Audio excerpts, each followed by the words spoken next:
அனைவருக்கும் வணக்கம். இன்னைக்கு கோதுமை மாவில் இனிப்பு குழிப்பணியாரம் எப்படி செய்கிறேன்னு பார்க்கலாம்.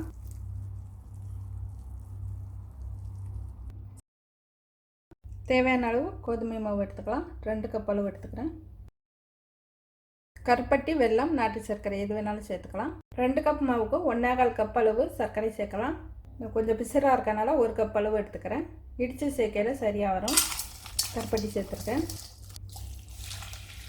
1 கப் அளவு தண்ணி சேர்த்து வெல்லத்தை கரைச்சிக்கலாம். அடுப்பில் வச்சு கொதிக்க வச்சுட்டு வடிகட்டி எடுத்துக்கலாம்.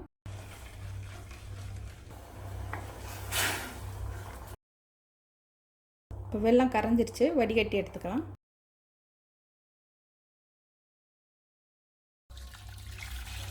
நல்லா ஆறட்டும். இப்போ கரைச்ச வெல்லத்தை இதில் சேர்த்து கலரலாம்.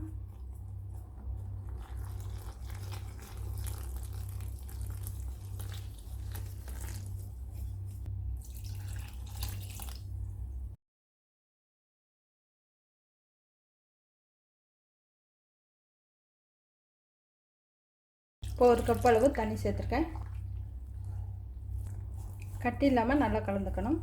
ரொம்ப கொல கொலன்னு இருந்ததுன்னா மிக்சியில் சேர்த்து ஒரு 2 சுற்று சுற்றிட்டு எடுத்துக்கோங்க.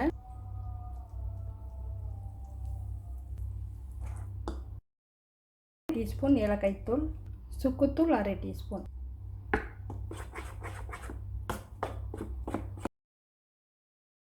கலந்து எடுத்துட்டு இந்த பணியாரம் உடனே சுடலாம். மாவை கலந்துட்டு ஒரு 2லேருந்து 3 மணி நேரம் வெயிலில் எடுத்து வச்சுக்கலாம். காலையில் கலந்து வச்சிங்கன்னா மதியத்துக்கு மேலே இந்த பணியாரம் சுடலாம். இப்போ இதை நான் ஒரு 2 மணி நேரம் வெயிலில் வச்சு எடுத்துக்கிறேன். மாவு நல்லா புளிச்சிருக்கு.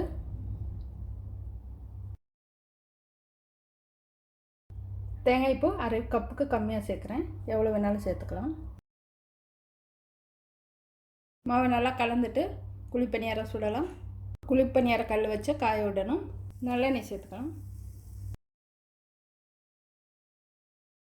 குழிப்பணியார கல் இல்லைன்னா தோசைக்கல்லில் சின்ன சின்ன தோசை மாதிரி சுட்டு சாப்பிட்லாம்.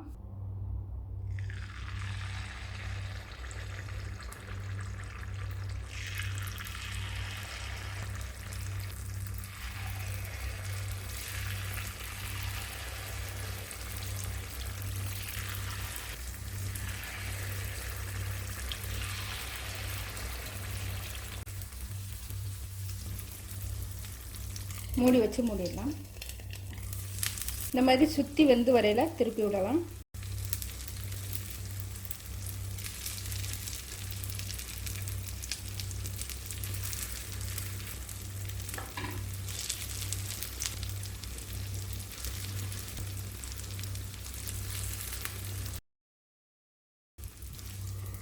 கம்மியாக வேணால் எண்ணெய் கம்மியாகவே சேர்த்துக்கலாம். நான் கொஞ்சம் அதிகமாக சேர்த்துருக்கேன்.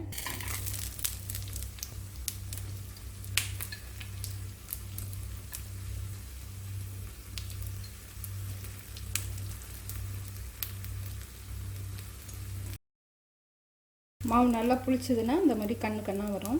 காலையில் சீக்கிரம் கரைச்சி வச்சுட்டிங்கன்னா ஒரு 11 மணிக்காவது இல்லைன்னா 3 மணிக்கு மேலேயோ சுடலாம். இது வெந்துடுச்சு, எடுத்துகிறேன்.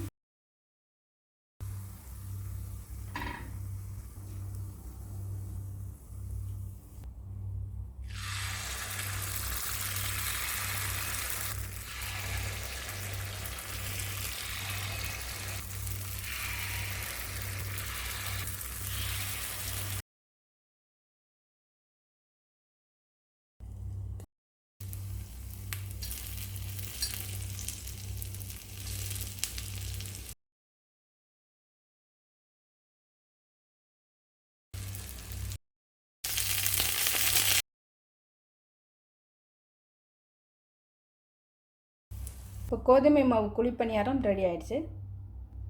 நல்லா சுவையாகவும் மணமாகவும் இருக்கும். இந்த மழை நேரத்தில் சூடாக சுட்டு சாப்பிட்லாம்.